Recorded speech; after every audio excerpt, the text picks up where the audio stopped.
7번 아이언을 열심히 쳐서 7번 아이언에 스퀘어 포인트를 몸에 익혔어요. 그런데 드라이버를 잡았더니 다 슬라이스가 난다. 난 동작을 똑같이 하고 있는데, 그러면 이거는 릴리스 포인트에 대한 이해를 정확하게 아직 안 돼. 오늘 시간은 드라이버와 아이언의 릴리스 포인트가 다른 부분에 대해서 여러분들께 제대로 이해를 한번 시켜 드려 볼게요. 제가 많은 분들이 골프를 처음 시작하면 7번 아이언부터 배우죠. 근데 우리가 7번 아이언을 배우는 거는 7번 아이언 스윙을 배우는 게 아니고 실제로는 골프 스윙을 배우는 거예요.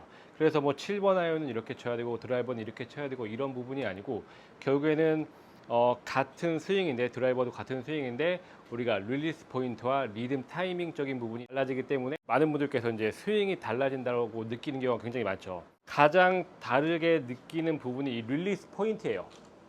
결국엔 손목이 풀리는 포인트죠. 7번 아이언을 치다가 7번 아이언의 릴리스 포인트를 그대로 드라이버에 가져오게 되니까 슬라이스가 나는 거고, 이 부분을 인지하지 못하면 이 슬라이스라는 부분을 고치기가 굉장히 힘들어요. 자, 제가 7번 아이언을 치던 그대로 드라이버를 한번 쳐볼게요. 자, 7번 아이언인데 7번 아이언을 제가 자연스럽게 치면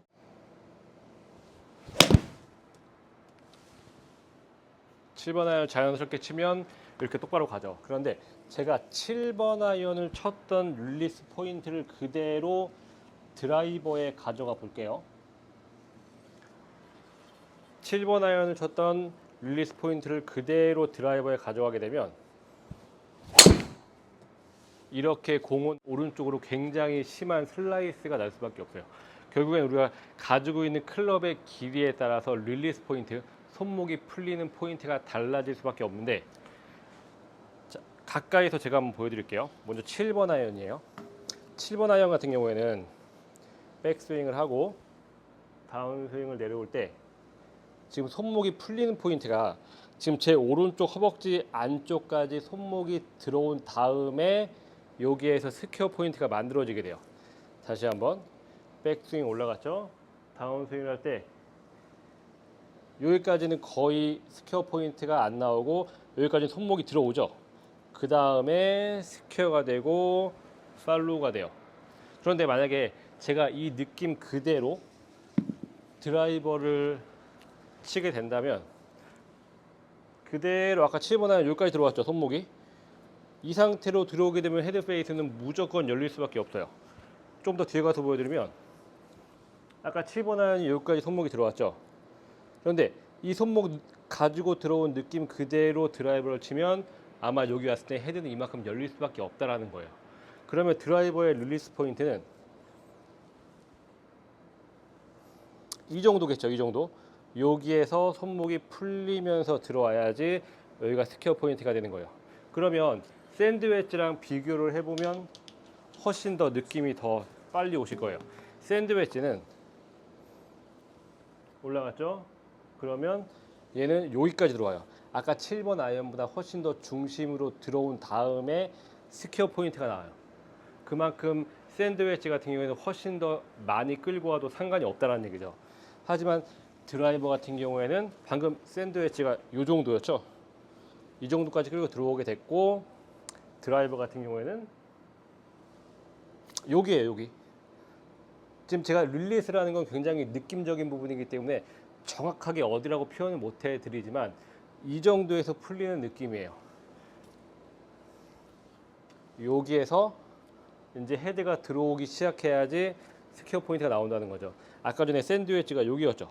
7번은 이 정도였고, 그러면 만약에 거기까지 손목이 너무 끌고 들어오게 되면 이미 손은 더 빠르게 몸을 지나가기 때문에 헤드는 열릴 수밖에 없다는 거예요. 이게 지금 자세하게 이해가 됐는지는 모르겠지만 결국에 우리가 가지고 있는 클럽의 길이에 따라서 릴리스 포인트는 점점 오른쪽으로 조금 더 빠른 타이밍으로 바뀐다는 거예요. 예를 들어서 우리가 가지고 있는 드라이버의 길이가 한 3m 정도 된다고 생각을 해볼게요. 그럼 3m가 되는 드라이버를 여기에서부터 여기에서 스퀘어를 만들어야 돼요. 여기서 시작을 해서. 그럼 어떻게 해야 될까요? 여기에서부터 이미 풀면서 들어와야지 여기에서 스퀘어를 만들 수 있을 거예요. 이렇게 좀 극단적으로 생각을 해보면 이게 이해가 훨씬 더 빨리 오는데, 그만큼 우리는 샌드 웨지보다 드라이버라는 거는 길이 차이가 굉장히 많이 나죠. 생각보다 7번 아이언하고도 생각보다 많이 차이가 날 거예요. 그만큼 한 뼘이 넘게 차이가 나는 만큼 릴리스 포인트라는 게, 손목이 풀리는 포인트라는 게 조금 더 오른쪽으로 이동을 해야 되고, 만약에 여러분들께서 처음에 골프를 배우는데 7번 아이언을 열심히 쳐서 7번 아이언에 스퀘어 포인트를 몸에 익혔어요. 계산하진 않았지만 몸에 익혀진 거예요.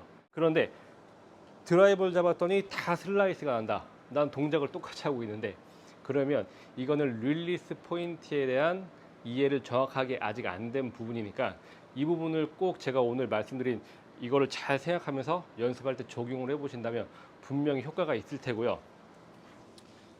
그 릴리스 포인트가 또 너무 뒤에서 일어나게 되면 그건 또 스쿠핑이라고 하죠. 그러면 스쿠핑은 뭐고 릴리스 포인트가 조금 더 오른쪽에서 풀려야 되는 건 뭐냐. 자, 보세요. 백스윙을 하게 되면 여기가 지금 예각이죠. 예각이고 쭉 내려오다 보면 수평, 왼팔이 수평이 되는 점에서 직각이 돼요. 직각이 되고 난 이후에는 무게중심이 넘어가게 되죠. 이쪽으로.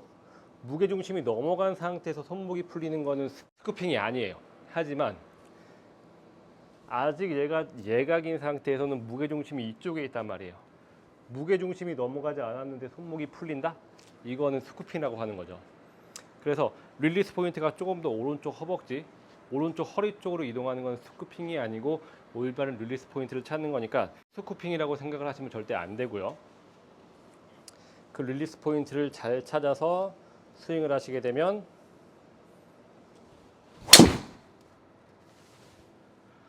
훨씬 더 올바른 스윙을 하실 수 있게 되니까, 이 부분을 꼭 신경 쓰시면서 연습을 하신다면 분명히 여러분들의 스윙에 도움이 되고, 동작을 다 다르게 하는 게 아니에요. 7번 아이언, 샌드웨지, 드라이버, 이 릴리스 포인트라는 거하고 리듬 타이밍이 달라진다는 것만 꼭 기억해 주시면 분명히 여러분들의 골프의 성장이 분명히 될 것 같습니다.